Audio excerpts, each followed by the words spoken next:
Pessoal, muito boa noite. Se por acaso tiver alto demais ou baixo de menos, vocês avisam, tá? Porque a gente fica muito próximo à caixa de som e não consegue controlar isso aí, tá? Então avisa aí, pessoal aí de trás, tá? Fique à vontade.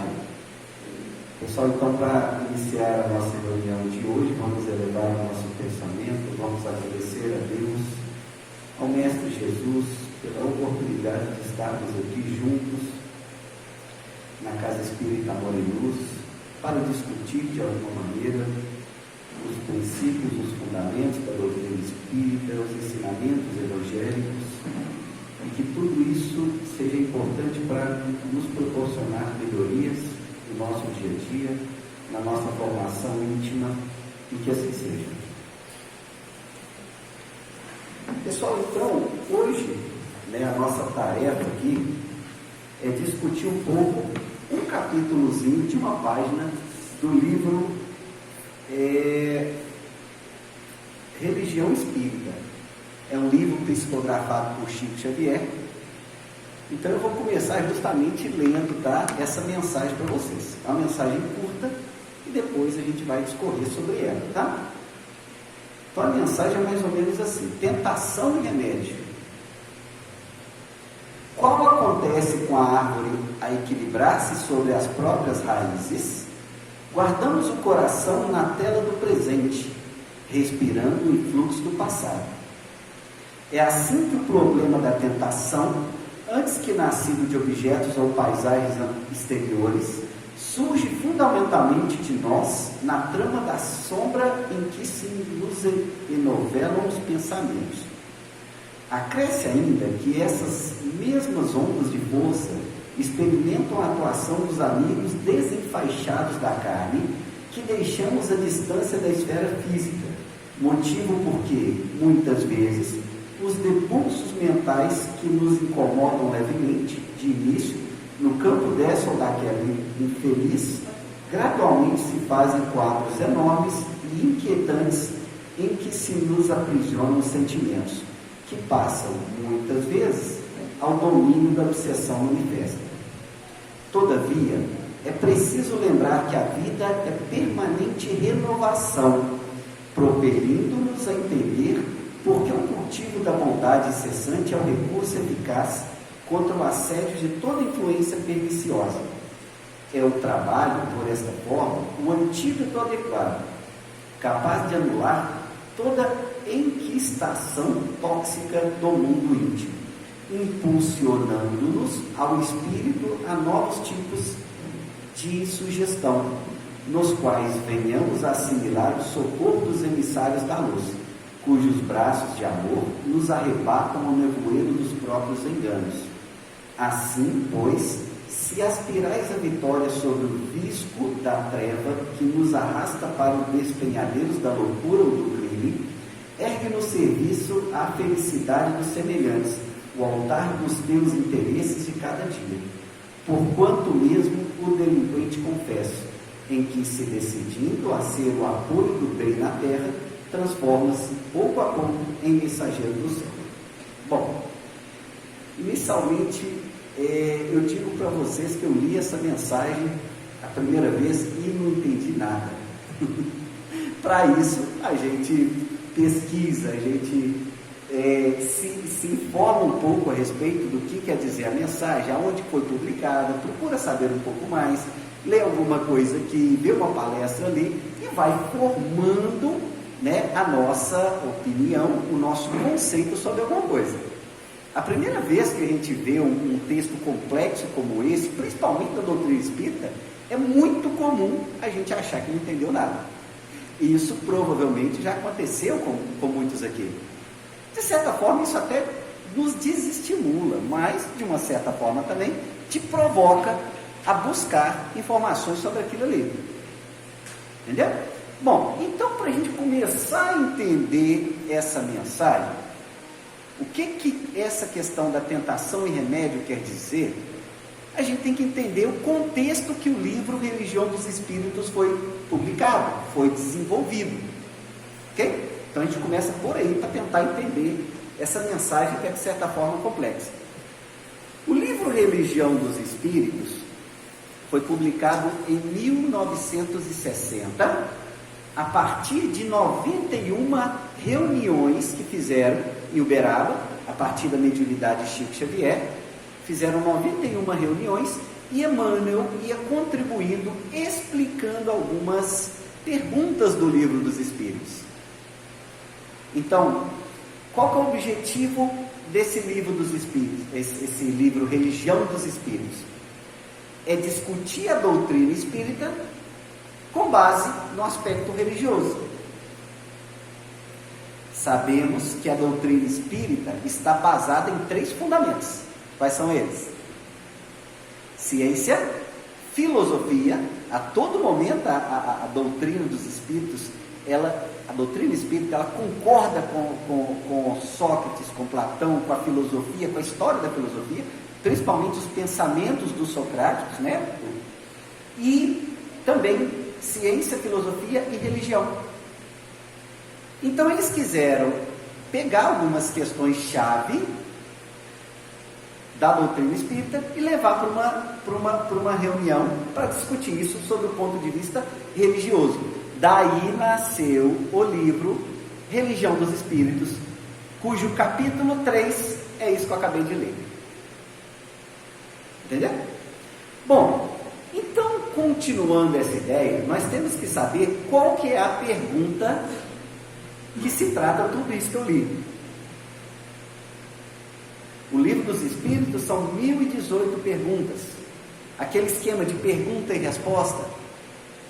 Algumas Kardec não ficou muito satisfeito com a resposta, ele abriu a resposta em A, B, C.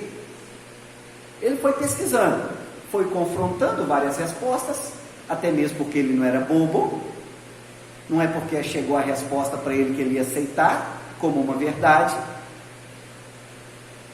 Correto? Era uma pessoa cética, uma pessoa que questionava. E obviamente que a doutrina espírita nasceu muito bem na mão de uma pessoa assim, metódica, que tem método para fazer as coisas, que analisa com cuidado, sem pressa. Então, uma das perguntas foi a pergunta 712, que eu vou ler para vocês agora, ok? Então, o que eu li primeiramente tem a ver com o que eu vou ler agora do Livro dos Espíritos, pergunta 712. Então, vamos lá. Qual que é a pergunta 712? Com que finalidade Deus pôs atrativos nos gozos dos bens materiais? Ou seja, por que a gente sente prazer, gozo, se a gente tem, né, alguns bens materiais? Com que finalidade que existe isso? Ou até mesmo a gente vai levar isso mais para frente, com que finalidade que a gente tem gozo e uma tentação? Já que é um dos assuntos principais do nosso estudo, a tentação. Com que finalidade? Então veja bem a resposta dos Espíritos. Olha, para estimular o homem, o ser humano, ok? Sempre que a gente vê o homem aqui no sentido de ser humano, para estimular o ser humano ao cumprimento da sua missão. Estímulo, te forçar, te dar algum tipo de benefício, porque muitas vezes se não desse esse benefício, a gente não conseguiria tocar a coisa, sabe? Então, para te estimular no cumprimento da sua missão e também para experimentá-lo por meio da tentação. Quando a gente fala de experimentação, nós estamos falando de uma prova. O microfone está muito alto, pessoal, aí atrás? Tá ok? Para mim aqui parece que está alto demais, mas vamos lá. Então, para experimentá-lo, para ser uma prova para você também, já que um dos objetivos da vida, um dos objetivos da reforma íntima, um dos objetivos da maturidade, ou aquilo que se aprende ao longo da vida, é talvez ser um pouco mais forte a tentação do dia a dia. Nós vamos falar muito de tentação, de exemplos, ok? E é claro também que a gente vai falar do remédio. Lembre-se que a pergunta se refere à tentação e remédio, o tema do estudo, tentação e remédio. Emmanuel, na leitura inicial, ele já contou para a gente qual que é o remédio.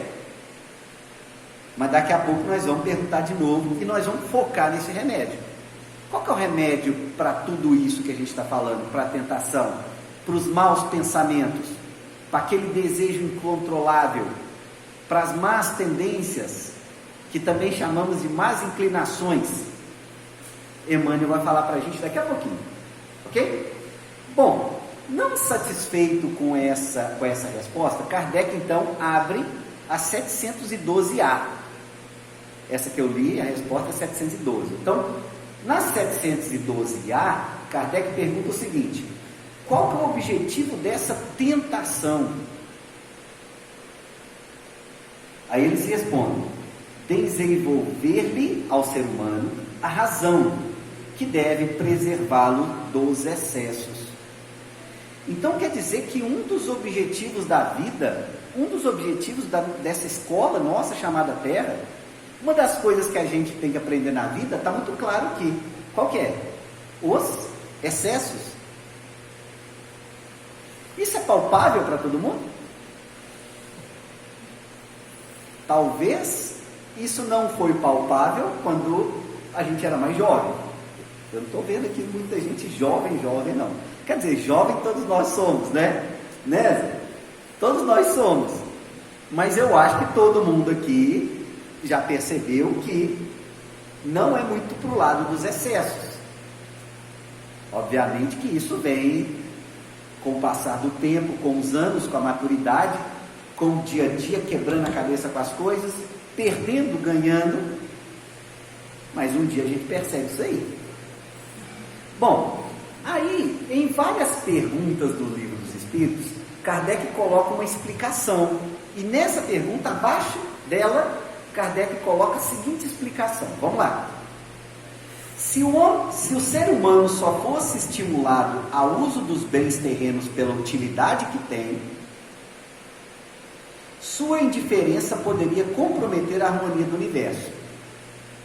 Será que, por exemplo, o sexo, a gente usaria o sexo se por acaso somente fosse para a procriação? Só para ter filho? Se não nos desse prazer corporal e prazer sentimental também, será que a gente usaria? Então quer dizer que esse desejo pode estar ligado também não só à necessidade de procriação, como uma satisfação pessoal também. Continuando, Deus lhe deu o atrativo do prazer, que o impele ao cumprimento dos desígnios da providência. Além disso, por meio desse próprio atrativo, quis Deus experimentar o ser humano pela tentação que o arrasta ao abuso, do qual a razão deve defendê-lo. Então quer dizer que um dos objetivos que a gente tem na vida é aprender que tudo posso, mas nem tudo me convém. Eu estou entendendo que é mais ou menos por aí. O que vocês acharam? Colocações, perguntas, vamos lá?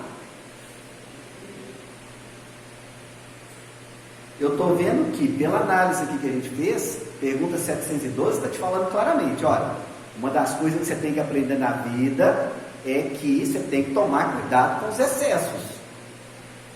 Ou seja, você tem que saber utilizar tudo que lhe é ofertado. O preço que o mundo, o preço que a humanidade paga para a gente estar aqui, ele é muito alto. Então a gente tem que usar o ambiente, né, com responsabilidade. Eu acredito que está falando mais ou menos isso. No sentido que, quanto de energia que a gente tira da terra na forma de petróleo para a gente utilizar? Quantas plantas, né, são ceifadas para o nosso bem? Ótimo. Quantos animais também? Ótimo. Então que a gente use, mas que a gente não use talvez com excesso. Porque tudo tem um custo, tudo tem um gasto. Se você compra um celular, aquele celular, ele foi fabricado a partir de milhares de componentes eletrônicos. Então isso aí tem um custo para o planeta. Mesmo porque daqui a 2, 3 anos, né? 2, 3 anos é mais ou menos isso, né, Karina? Hoje o celular não dura muito. Ele vai ser jogado fora e o ambiente vai ter um custo para receber isso aí. Então, que a gente utilize isso com responsabilidade. É mais ou menos isso aí. Se alguém quiser colocar mais alguma coisinha.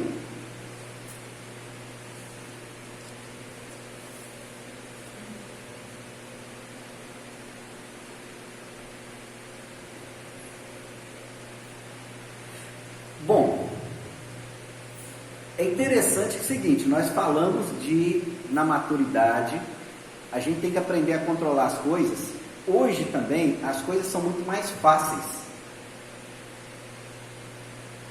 Principalmente os mais experientes sabem como que as coisas antigamente eram difíceis. Não era? Muito mais difícil. Hoje a gente vê o mundo tudo muito fácil. As coisas mais baratas, a partir do momento ali, a década de 90, principalmente Plano Real, aumentou o poder aquisitivo das pessoas, pouco a pouco, e hoje, principalmente a gente que já é mais de idade, sei, depois dos 30, você já começa a ter uma certa estabilidade. E aí, qual que é o maior desafio quando você está assim? É justamente se controlar. Quando você costuma a ganhar mais dinheiro que você não ganhava antes na sua vida, para algumas pessoas, uma quantidade de poder, de responsabilidade maior que ela não tinha quando ela era jovem. E eu pergunto para vocês, será que dinheiro e poder são coisas boas? Coisas ruins? Ou tudo depende da maneira com que a gente controla, com que a gente gasta, com que a gente equilibra essa fração? Obviamente que, como tudo, como toda virtude, tem que estar equilibrada. O dinheiro e o poder podem corromper, pode ser o seu terror, né? No sentido de te prejudicar muito. Mas hoje em dia, pelo menos para grande parte das pessoas, o maior problema qual que é? É o tempo. É justamente o tempo que a gente não tem. A gente tem trabalhado muito, realizado muitas coisas diferentes. Nossos carros, viagens, cada dia muito mais veloz, né? Cada dia a gente vai encaixando muita coisa no nosso horário e a gente faz muita coisa. Isso, de certa forma, é também uma forma de prazer. Você vê que você está conseguindo fazer as coisas, desenvolver também os seus talentos, os seus dons, aquilo que você foi preparado, que você recebeu. Mas não podemos esquecer, conforme a mensagem está falando para a gente, que isso é questão de equilíbrio. Se por acaso eu desequilibrar essa balança com o meu tempo, eu vou prejudicar o meu foco principal, seja ele a minha família, o meu trabalho. Se eu começar a fazer coisa demais, talvez eu prejudique tudo isso e caia na tentação de trabalhar demais. Entendeu? Comentários?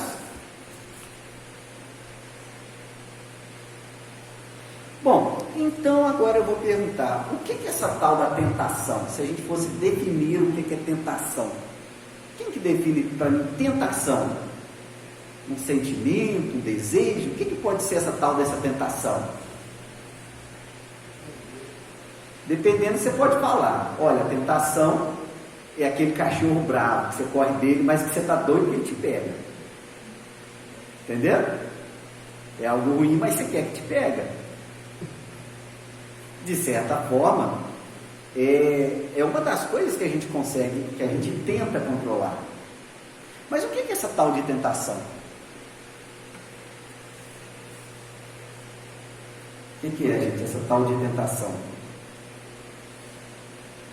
Sim? Pode falar, alto, sim? É uma provação, isso. O objetivo dela é provação, conforme está no livro dos Espíritos. Muitas vezes, a tentação é necessária para que algo aconteça. Você tem que sentir desejo, você tem que ser tentado para alguma coisa, você tem que ser provocado, no sentido de provocar, embora tentação não tem somente o sentido de ser provocado. A gente associa muito a tentação com a provocação. A provocação, então, é esse desejo, né? A tentação é esse desejo que a gente está comentando. Pode ser ruim, e muitas vezes ruim tem que ser controlado. Normalmente está associado, a ideia está associada com algum tipo de excesso. E é justamente aí que a gente tem que a gente pode, que a gente deve equilibrar a balança. Continuando então, onde que esse desejo de tentação nasce na gente? Onde que ele nasce? Onde que ele pode nascer? Vamos lá, gente. Estão muito calados hoje.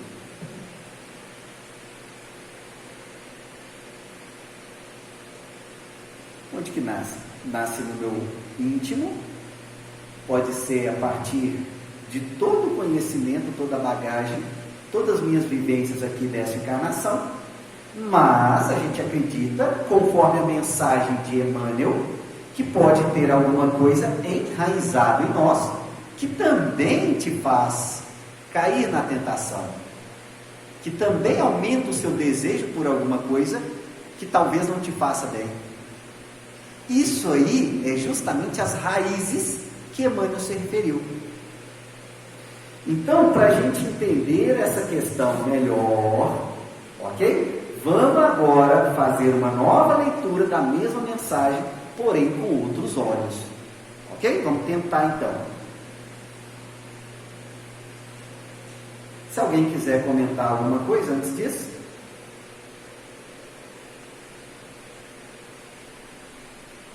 Vamos lá, tentação e remédio. Vamos ler novamente. Qual acontece com a árvore a equilibrar-se sobre as próprias raízes? Ou seja, sobre o que ela traz como sustentação, talvez aquela experiência nossa de muitas encarnações, alguns obsessores, algo no subconsciente que a gente não tem ideia do que seja, e isso me faz, me provoca, né? Então, qual acontece com a árvore a equilibrar-se sobre as próprias raízes? Guardamos o coração na tela do presente, respirando o influxo do passado, algo do passado, sendo talvez sofrendo influência de algo do passado, nesse sentido. É assim que o problema da tentação, antes que nascido de objetos ou paisagens exteriores, surge fundamentalmente em nós. Então a tentação surge dentro da gente, principalmente baseado no que eu trago. Na trama de sombra em que se nos enovelam os pensamentos. Acresce ainda que essas mesmas ondas de força experimentam a atuação de amigos desenfaixados da carne, que deixamos à distância da esfera física. Quem são os amigos desenfaixados da carne? Os espíritos obsessores, ok? Ou qualquer outro espírito que de alguma maneira me faça, me provoque de alguma maneira, né?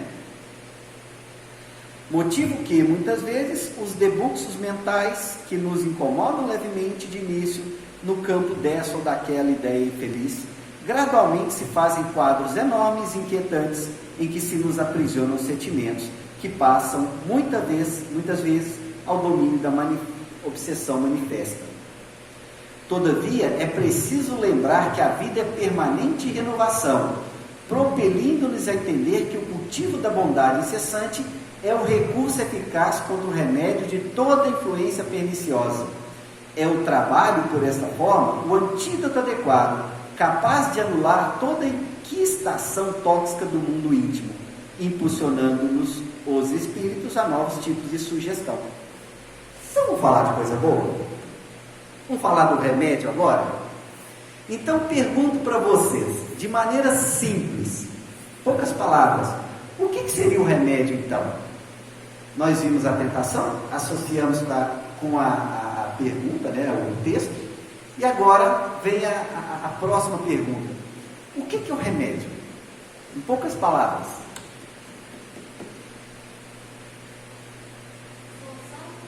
Oi? é a solução. Mas o que seria então a solução? O que seria a solução que Emmanuel comentou aqui na mensagem? Hã? Sim, a gente vai trabalhar dentro disso aí, o equilíbrio também, para não trabalhar demais. Mas o remédio está muito focado em quê? Que Emmanuel acabou de falar, o antídoto. Hã? Isso, na cura. Mas o que seria a cura? O que a gente vai fazer para conseguir esse remédio, para trabalhar essa tentação que ele tanto se referiu? Hã? Sim, mas ele falou alguma coisa. Vamos tentar de novo aqui. Seria reforma íntima? Também, ela também é importante, mas tem alguma coisa que vai estimular, que vai fortalecer a sua reforma íntima. Então vamos lá, olha só. Ó, espera só um pouquinho. Espera aí, já arrou aqui, peraí.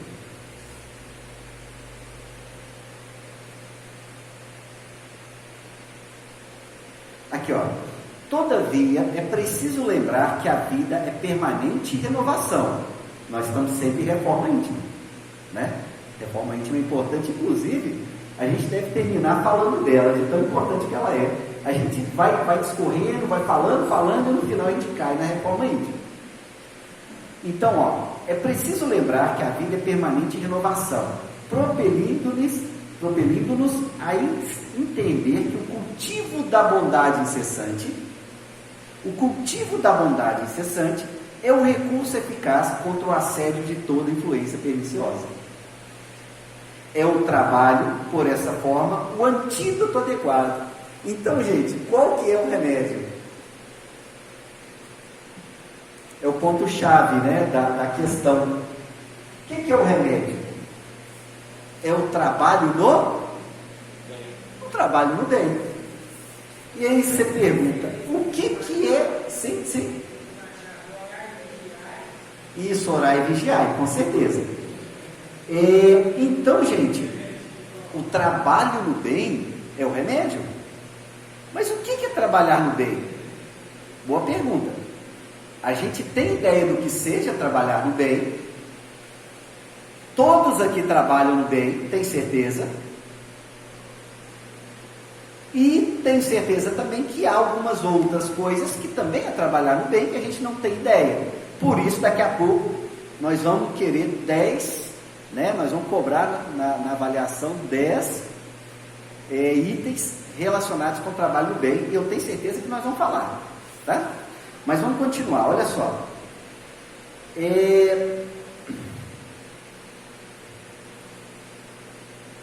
Quando a gente trabalha no bem, a nossa sintonia, ela muda.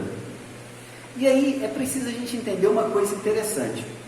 O nosso pensamento cria vida. O nosso pensamento, ele é como se tivesse matéria, sabe, para a doutrina espírita. Essas ondas que são criadas pelo nosso pensamento, elas influenciam o mundo à nossa volta. E muitas vezes é muito importante eu cuidar do pensamento. Ele é onda, se é onda, ele tem uma certa frequência, uma certa sintonia. Nessa sintonia, eu atraio coisas boas, ou eu posso também atrair coisas ruins. Quando eu trabalho no bem, eu foco meu pensamento em coisas boas. Eu atraio amigos espirituais bons. O contrário também é verdadeiro. Quando eu não trabalho no bem, quando eu deixo de fazer o bem, eu também atraio espíritos talvez que não são tão bons quanto poderiam. Entenderam? Então, grande parte do seu trabalho no bem te proporciona uma melhor sintonia contigo mesmo. E essa sintonia é fundamental para o nosso dia. De acordo com a sintonia que você está naquele dia, você vai ter um dia muito bom, um dia muito ruim. Mesmo porque 95% do que acontece no seu dia a dia depende exclusivamente de você, não dos outros. Isso é uma das coisas importantes que a gente tem que aprender na vida também. 95% é responsabilidade minha.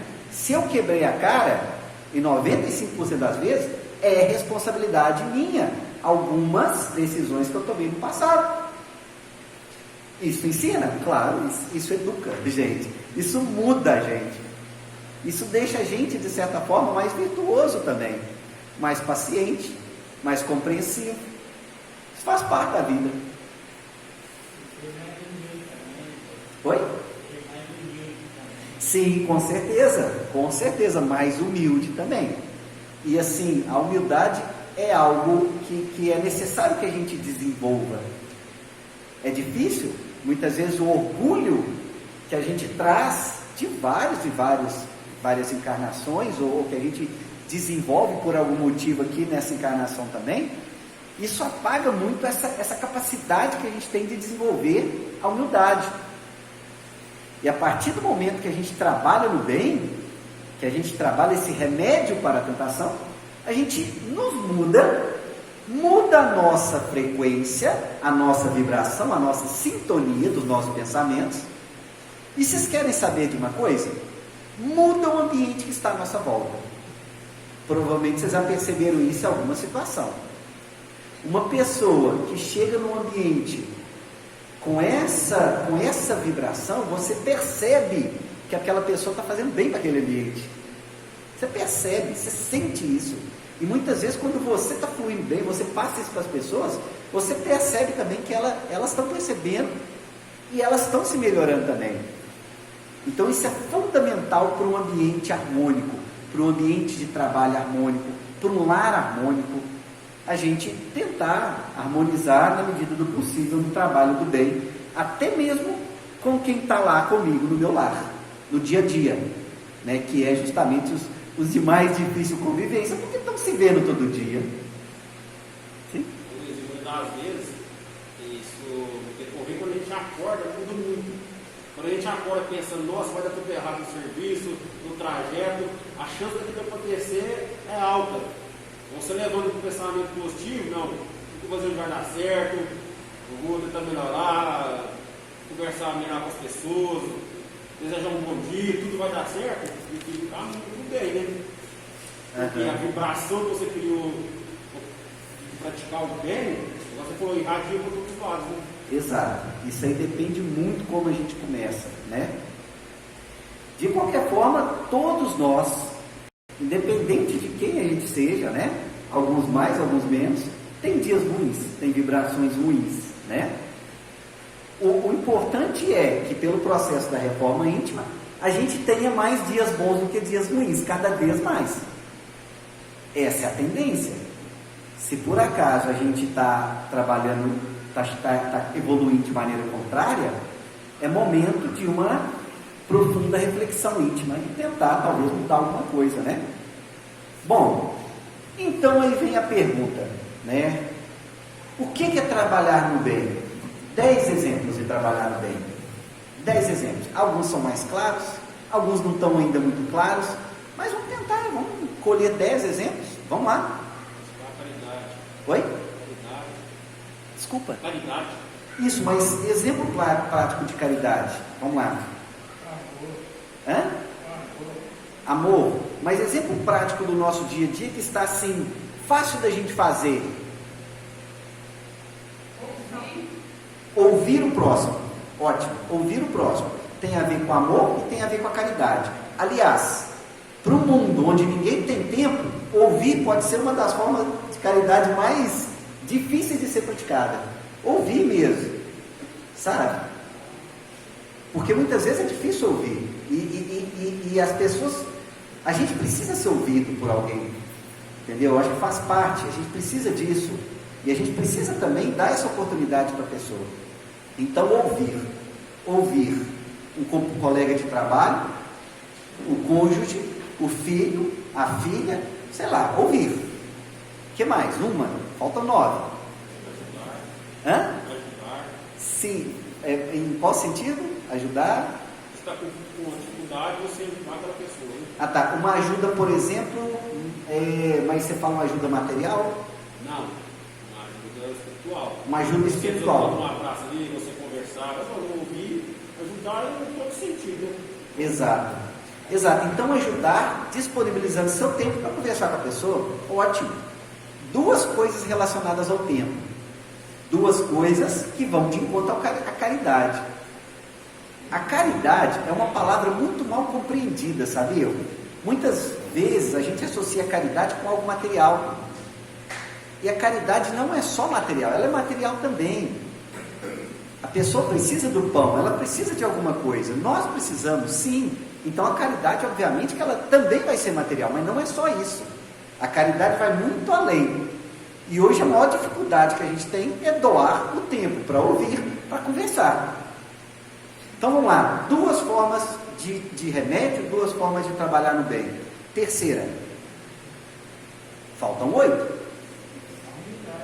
Hã?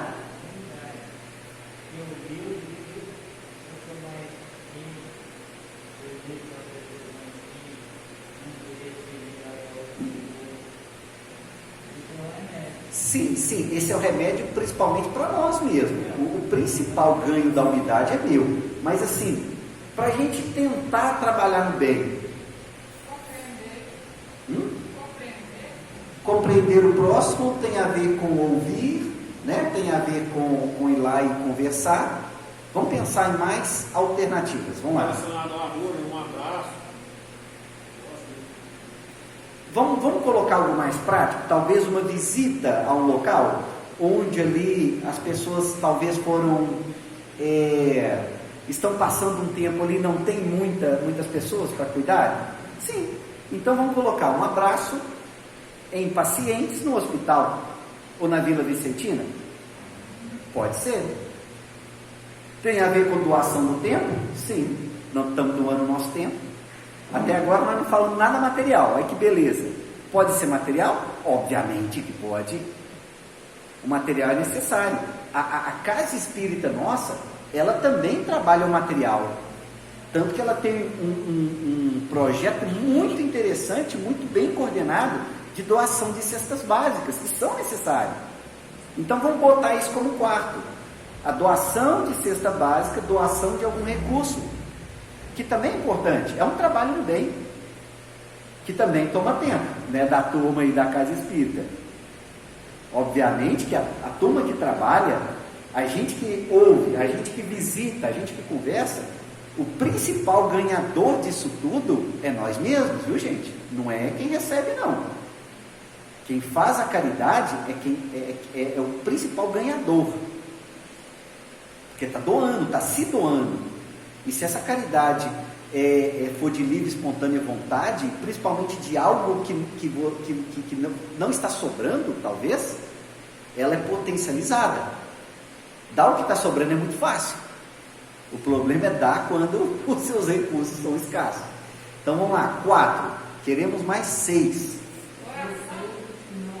Oração é uma forma de trabalhar no bem. Por que a oração? A oração trabalha principalmente a questão da sintonia.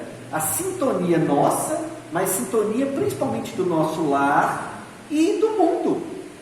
Por exemplo, a oração pela guerra. Oração pelos líderes. Oração por um amigo que está passando por uma fase ruim. É também uma forma de trabalhar no bem. Inclusive, muitas pessoas se isolam, né, para ficar em oração. Eu não sei até que ponto que isso seria bom ou ruim, equilibrado, mas isso acontece. Né? Algumas pessoas que vivem clausuradas, e o objetivo da vida dela é mentalizar, talvez, uma melhoria espiritual íntima, né, delas mesmas e para o mundo. Isso. Então 5, faltam 5. Vamos lá, questãozinha da prova. Visitar um doente no hospital, sim, igual comentando no hospital, um abraço, uma visita, é importante também. Ser paciente, compreensível. Isso, paciente, compreensível, tá? Eu acho que talvez essa seja uma das formas de trabalhar mais difíceis, onde o grande beneficiado somos nós mesmos, além de sendo humilde, sendo paciente compreensível. Eu acho que o ganho maior é quem está sendo paciente. Se você recebeu o dom de ser paciente, se você é uma pessoa compreensiva, faça tudo para distribuir esse dom, esse talento que você recebeu. E talvez pelo exemplo, mudar quem que você conseguir. O exemplo é a forma de educação mais forte que existe. Principalmente de pessoas mais jovens, crianças. Sendo paciente compreensível com as nossas crianças, obviamente, educando também quando necessário. Não é sempre que você vai poder ser paciente compreensível, tem que ter um fundo de instrução e tudo, né? Você está mudando a atitude de criança e ela vai reverberar isso na vida inteira. Então vamos lá, 6, faltam 4. Isso tudo envolve muito tempo, né? Porque o trabalho que você está fazendo aí é um trabalho velho. Então você estudou para trazer para a gente um conhecimento maior.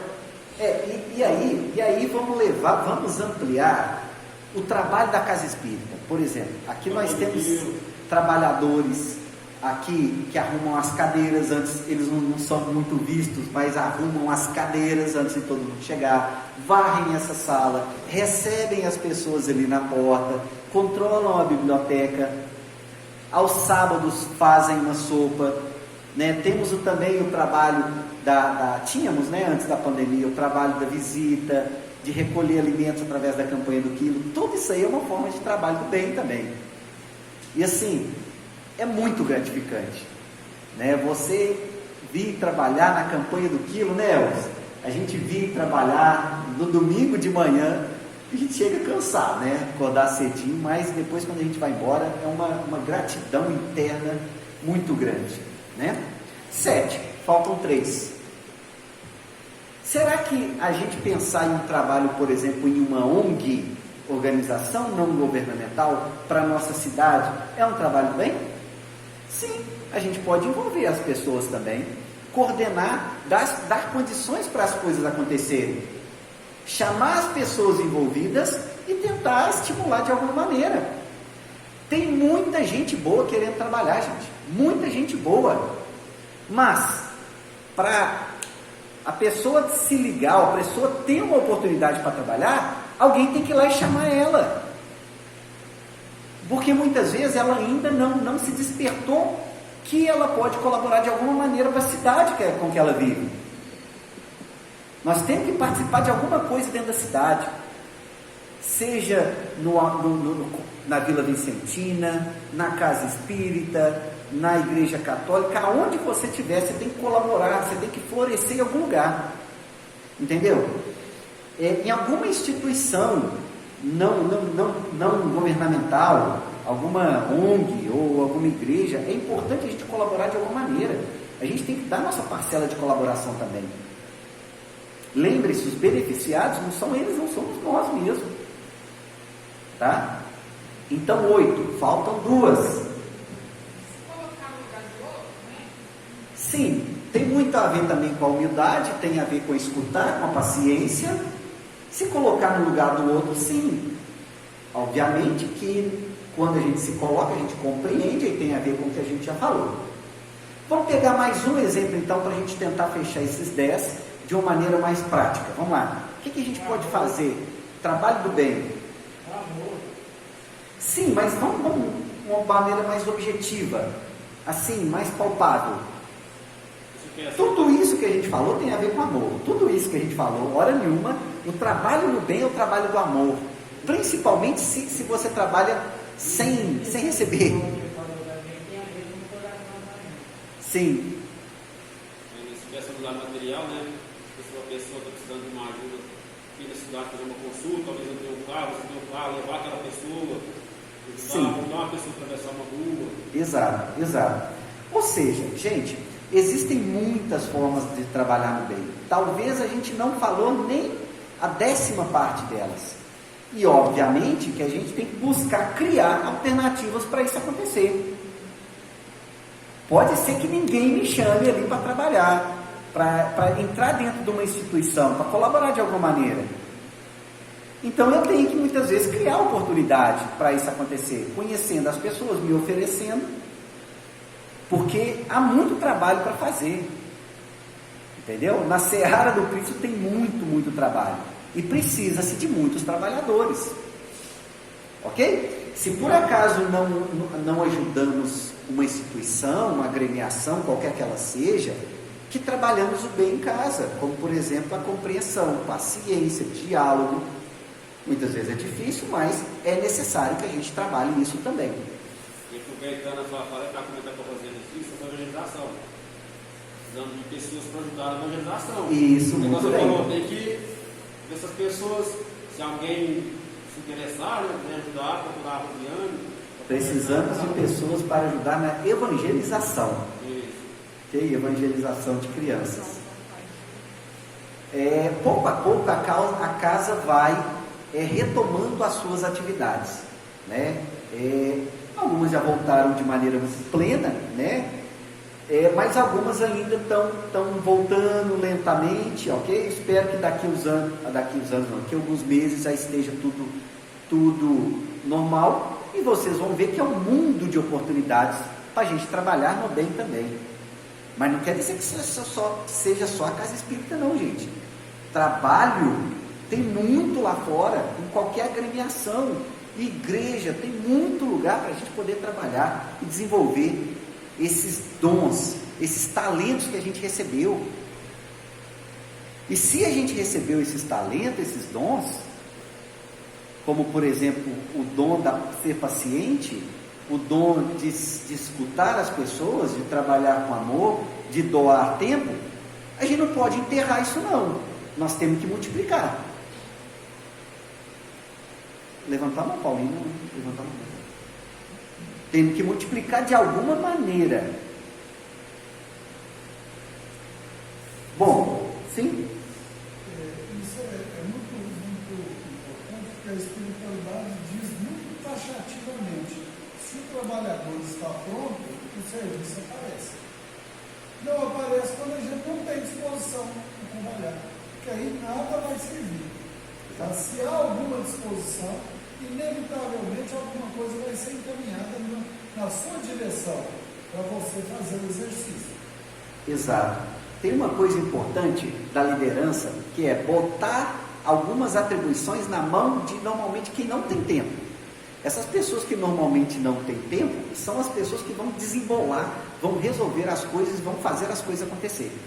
Olha que coisa louca, né? Uma pessoa que não tem tempo é justamente aquela que faz acontecer.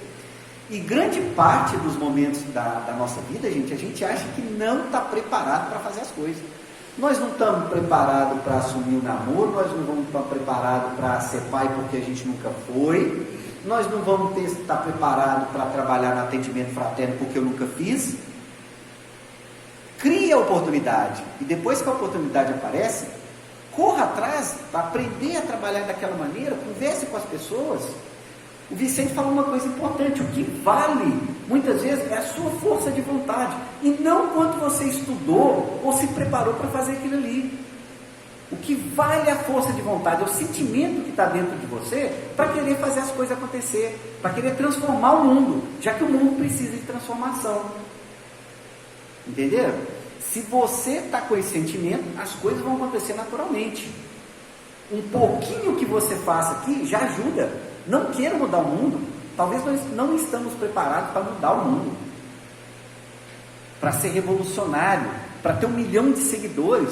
Se você tiver 20 seguidores, onde você passa alguma coisa para eles importante, que mude a vida deles, você já fez muita coisa. Mas nós temos que começar, nós temos que ser fortes com aquilo que a gente propõe, né? Bom, para finalizar, tudo isso que a gente comentou tem muito a ver com reforma íntima. E o que é mesmo a reforma íntima? Onde a gente cai, toda vez que a gente começa a falar aqui, né, de evangelho, a gente fala da doutrina, a gente fala direitos, deveres, virtudes, a gente cai na reforma íntima. Por quê? O que seria essa reforma íntima? seria aquela reforma que a gente faz em nós mesmos, ninguém é perfeito, todo mundo está se renovando, a gente faz de maneira ininterrupta e a gente não precisa parar o que a gente está fazendo para a gente fazer. É como reformar um avião em pleno voo. Essa reforma é rápida? Não, talvez a gente não está preparado para que ela seja rápida, mas ela tem que acontecer pouco a pouco. Ela vai acontecer, você querendo ou não. Talvez ela vai ser muito lenta, ou ela pode ser mais rápida, não sei. Existem algumas técnicas para você acelerar. Uma das técnicas para acelerar a reforma íntima é o autoconhecimento. É você fazer um exame no seu final do dia, por exemplo, sobre tudo que foi bom ou ruim no seu dia, sobre as situações que você poderia ter melhorado, ter sido melhor e como melhorar a partir disso. É tentar enxergar o mundo pelos olhos de outra pessoa para ver o que você fez de errado, embora isso seja muito, mas muito difícil. Porque muitas vezes a gente olha com o meu olhar, e o meu olhar não é o mesmo da outra pessoa. Entendeu? Não é tão fácil falar assim, não. É uma coisa difícil a tal da autorreflexão, o que é certo e o que é errado. De qualquer forma, gente, a reforma íntima é algo crucial para que a gente trabalhe essa questão da bondade, do trabalho no bem, que vai ser o remédio para a gente trabalhar essa questão da tentação.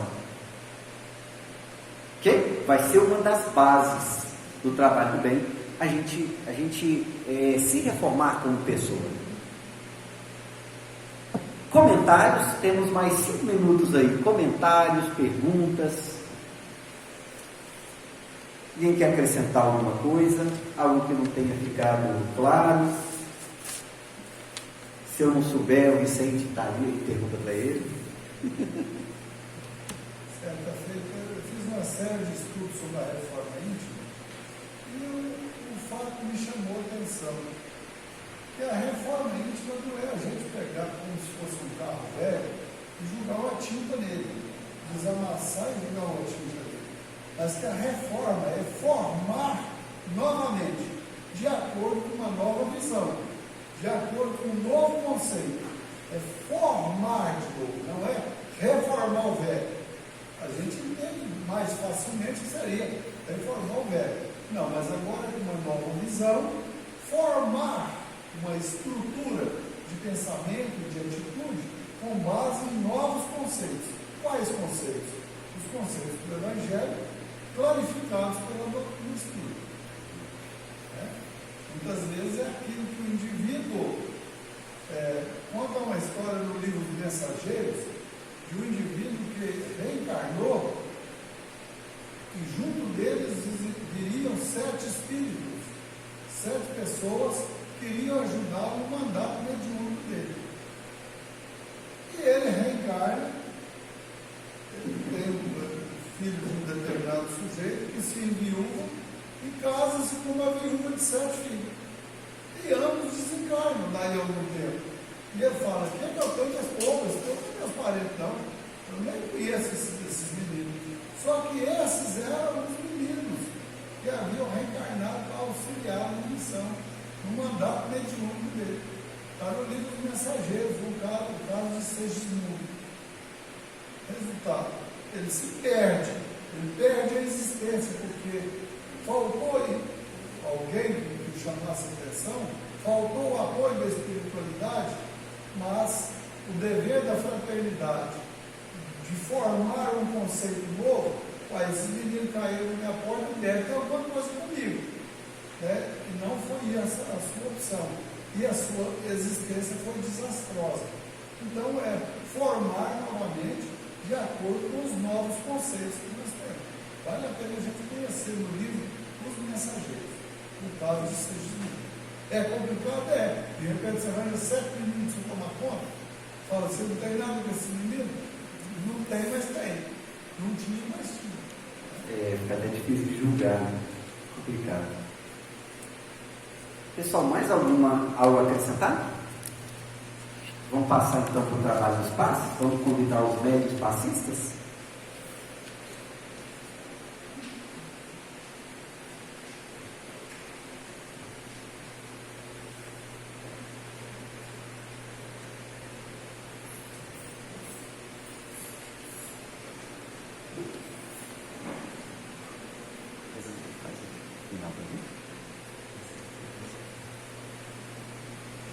Para finalizar, né? Vamos dessa, levar nosso pensamento atual, agradecer, escolher todos os ensinamentos que Ele trouxe para a gente. Pedir, Pai, os espaços, os amados, os necessitados, os presídios, carcerários. Agradecer por tudo.